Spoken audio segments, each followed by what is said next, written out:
In keeping with the practice of this conference, I want to acknowledge the many custodians who have shaped this place over thousands of years.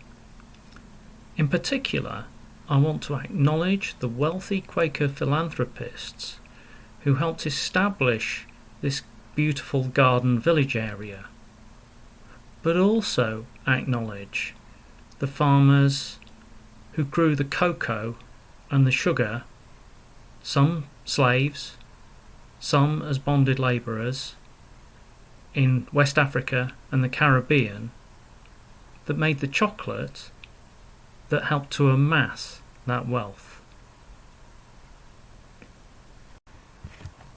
Okay, so this paper is about saving a hedge. Actually, this hedge. But I don't want to talk to you about hedges or hedgehogs.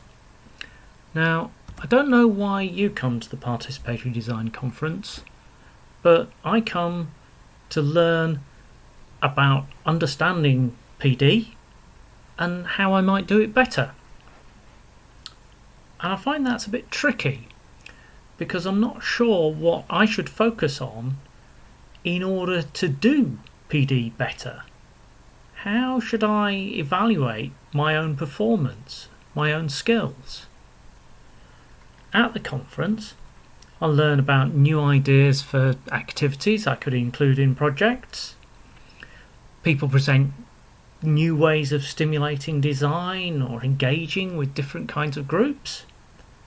And I learn new critical perspectives on the political and social context of PD. But what I feel I'm lacking is a clear way to assess my own performances, whether that's retrospectively after a session, or at the end of a project, or in the moment of actually doing PD.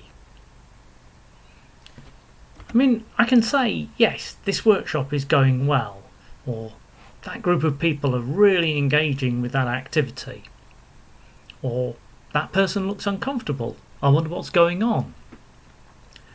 But I don't have a systematic framework for looking at my own performance. So I want to go back to basics, and I want to talk about talking, or at least I want to communicate about communicating. Actually, there's a whole field of study that looks at talking about talking.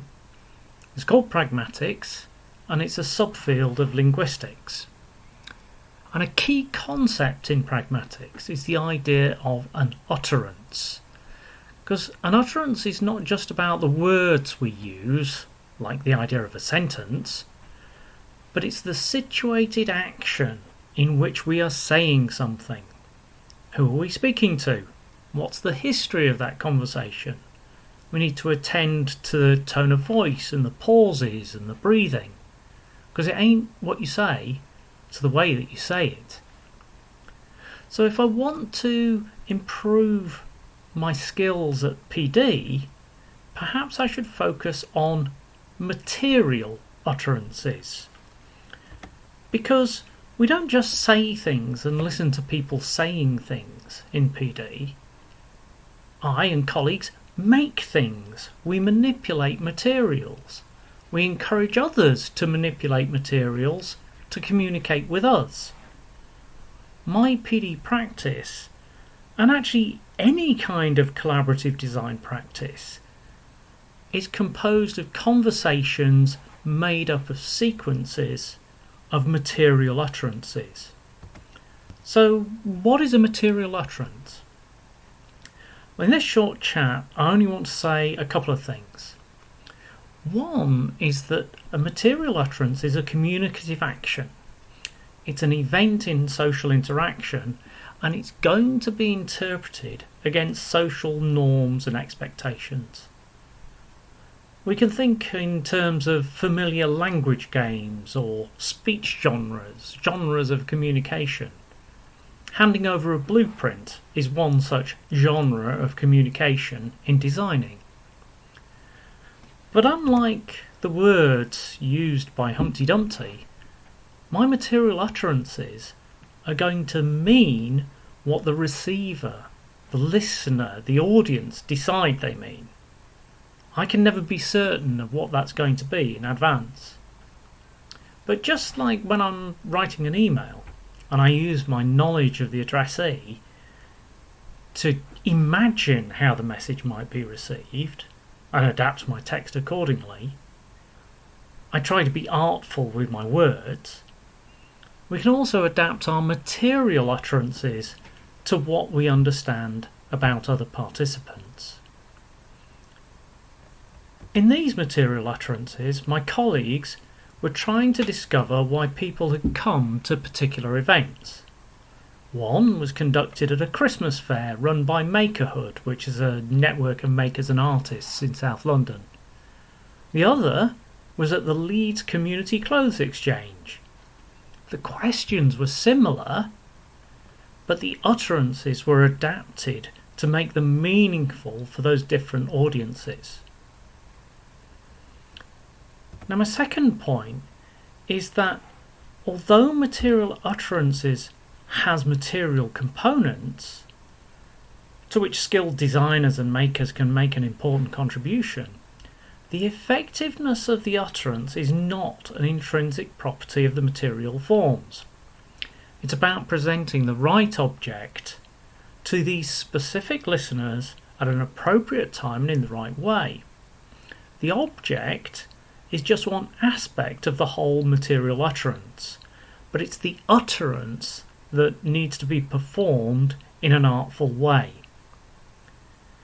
I remember facilitating a workshop with colleagues where we gave people a piece of A2 paper and asked them to draw a timeline to illustrate the story of a previous project.